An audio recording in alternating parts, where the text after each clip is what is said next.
एक बार पुनः आप सभी का मैं अपने इस यूट्यूब चैनल में स्वागत करता हूं। इसके पिछले वीडियो में हमने रस के प्रकार में हास्य रस, श्रृंगार रस, करुण रस और विरस के बारे में पढ़ा था। इसके आगे वाले भाग में हम रौद्र रस के बारे में पढ़ते हैं। आज हम जो शेष बचे रस के भाग हैं उसके बारे में हम चर्चा करेंगे। उसी क्रम में हम लेते हैं रौद्र रस को।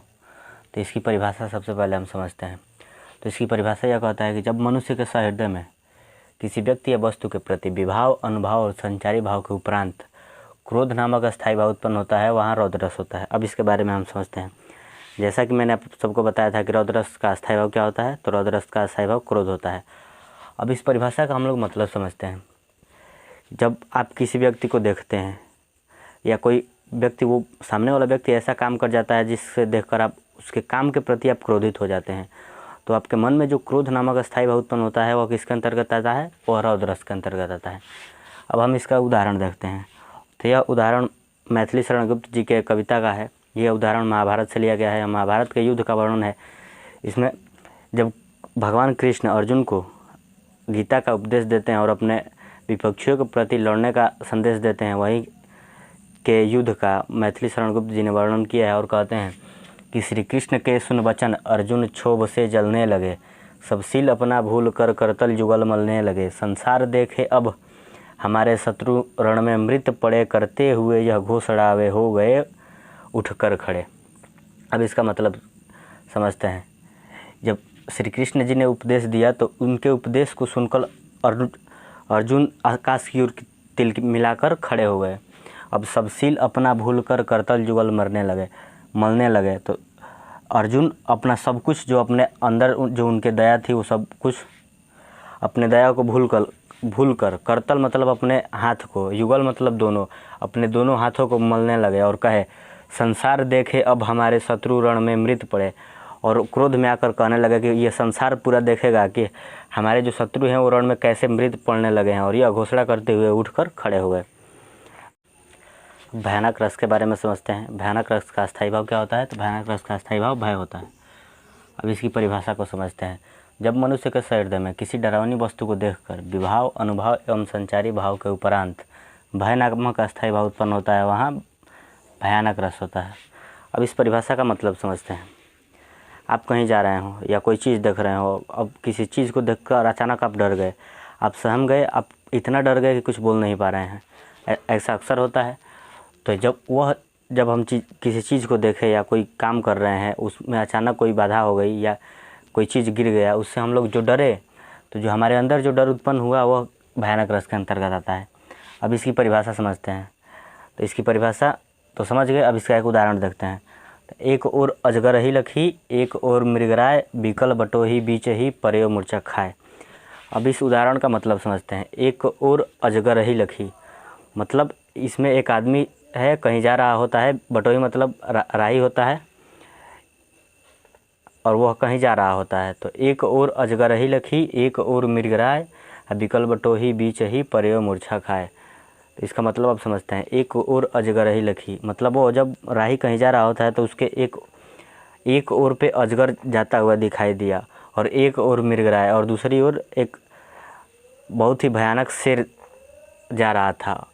और बिकल बटोही बीच है, इन दोनों के बीच ही में जो आदमी जा रहा था, वो अजगर और सांप के बीच ही, जब दोनों ओर, एक ओर तो सांप देखा और दूसरे ओर जब अजगर को देखा तो पर्यो मूर्छा खाए और मूर्छित होकर वहीं पे गिर पड़ा।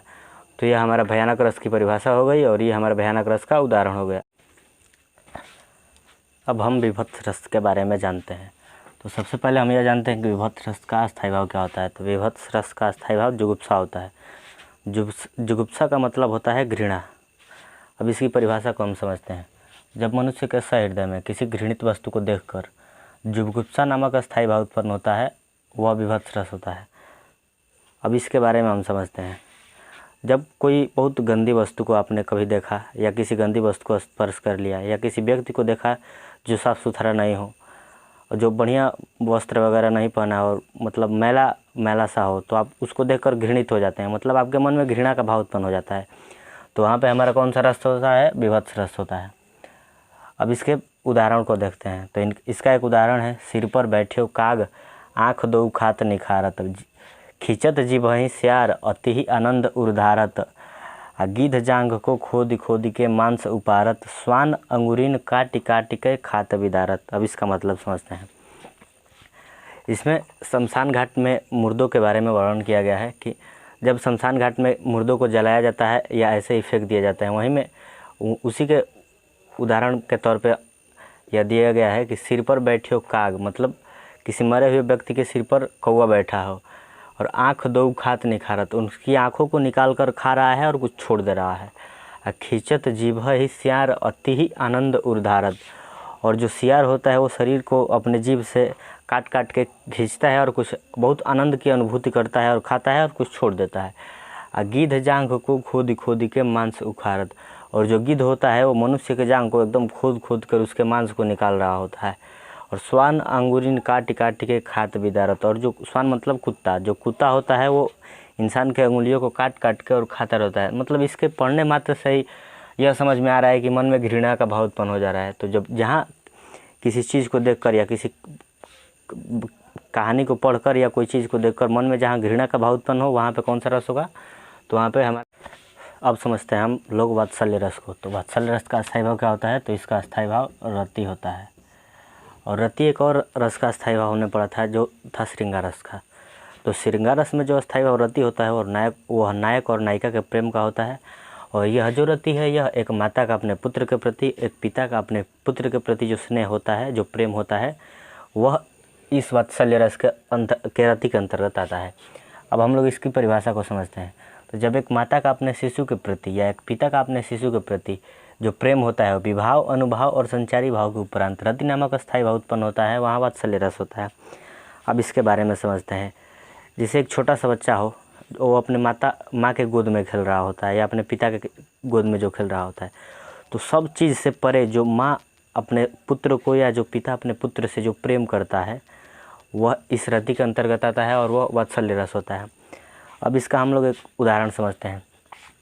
तो यह बाल्यकाल में रामचंद्र जी का उदाहरण है। ठुमकत चलत रामचंद्र जी बाजत पैजनिया।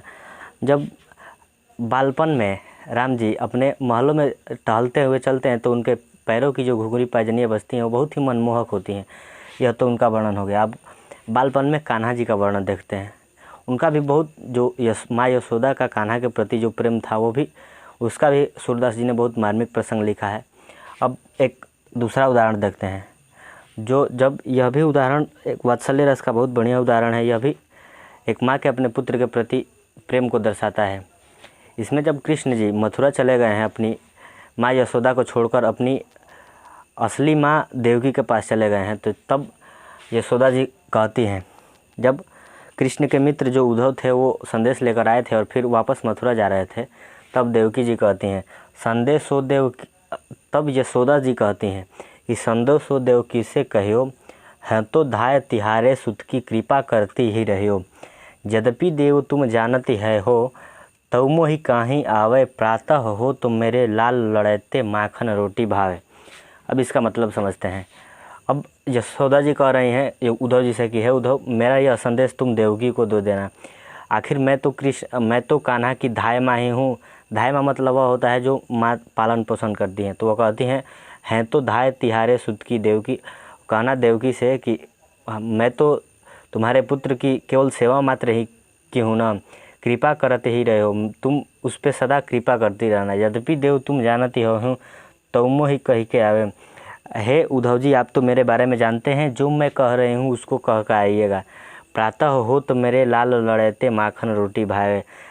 और कान्हा कभी रूठ जाए और खाना ना खाए तो उनसे कह दीजिएगा, उनको मालूम ना होगा देवकी को कि सुबह होते ही कन्हैया खेलते हैं और लड़ते हैं और उनको माखन और रोटी बहुत ज़्यादा पसंद है। यह एक माँ का अपने पुत्र के प्रति प्रेम को दर्शाता है। तो यह तो वात्सल्य रस हो। अब हम अद्भुत रस के बारे में समझते हैं। तो अद्भुत रस का अस्थायी भाव विस्मय होता है। विस्मय का मतलब आश्चर्य होता है। अब इसकी परिभाषा समझते हैं। जब मनुष्य के हृदय में किसी अलौकिक या ऐसी वस्तु दिखाई दे जिस पर विश्वास करना असंभव है, यह विभाव, अनुभव एवं संचारी भाव के उपरांत जब विस्मय नामक अस्थायी भाव उत्पन्न होता है, वहाँ पे अद्भुत रस होता है। अब इसका मतलब समझते हैं। मतलब कोई ऐसी वस्तु या कोई ऐसी कहानी हो जिस पर आपको एकदम विश्वास करना ही असंभव हो, जैसे वो लगे कि ऐसा चीज़ होता ही नहीं और आप उसे देखकर या उसके पढ़कर आश्चर्यचकित हो जाएं, तो वहाँ पे कौन सा रस होता है? तो वहाँ पे अद्भुत रस होता है। अब इसका एक उदाहरण समझते हैं कि बिनु पग चले सुनय बिनु काना, कर बिनु कर्म करे विधि नाना, आनंद रहित सकल रस भोगी, बिनु बाणी बक्तावड़ जोगी। इसका मतलब समझते हैं। इसमें निराकार ब्रह्म के बारे में बताया गया है कि बिनु पग चले सुनय बिनु काना, मतलब बिना पैर का चलता है। सुनय बिनु काना, बिना कान का सुनता है। कर बिनु कर्म करे विधि नाना, उसके हाथ नहीं है फिर भी सारे कर्म करता है। आनंद रहित सकल रस भोगी, बिनु बाणी बक्तावड़ जोगी, मतलब उसका मुख नहीं है फिर भी खाता है, और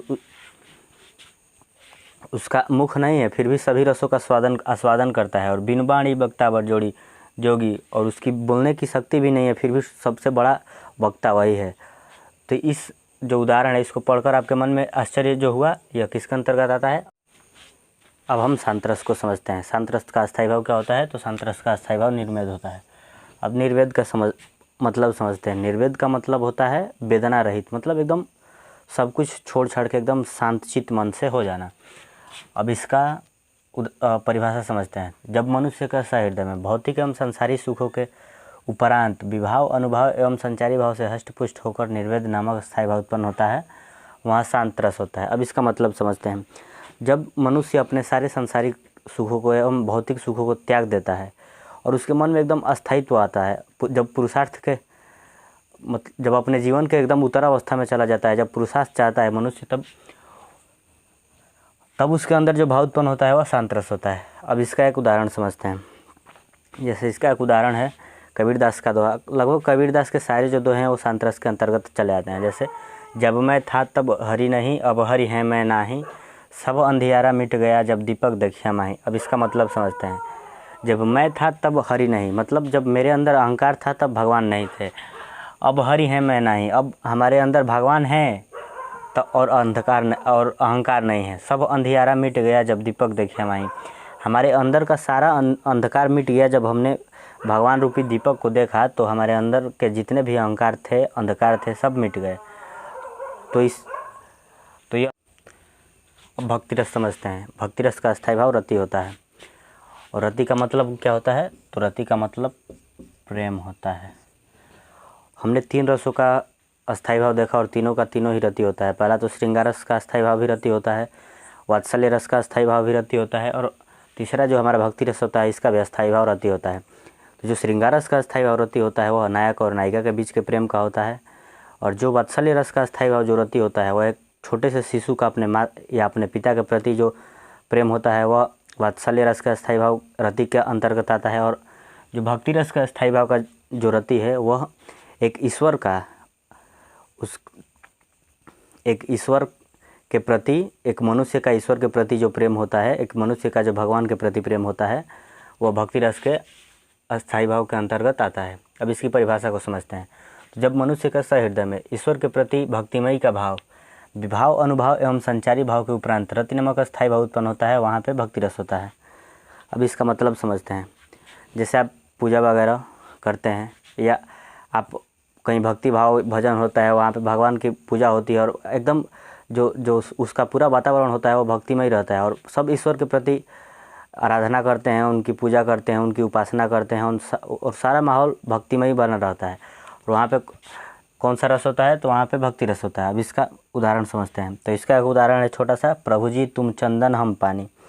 और एक दूसरा उदाहरण समझते हैं। अभिगत गति कछु कहत न आवे, जो गुण गही मीठे फल को रस अंतर्गत ही भावे, परम स्वाद सब ही सुनिरंतर अमित तोष उपजावे। अब इसका मतलब समझते हैं। अभिगत गति कछु कहत न आवे, जो गुण गही मीठे फल को रस अंतर्गत ही भावे, परम स्वाद सब ही सुनिरंतर अमित तोष उपजावे। जिस प्रकार बहुत बढ़िया एक मीठा फल दे दिया जाए और उस फल को एक गूंगा व्यक्ति खाए तो उसके स्वाद का वर्णन नहीं कर सकता है।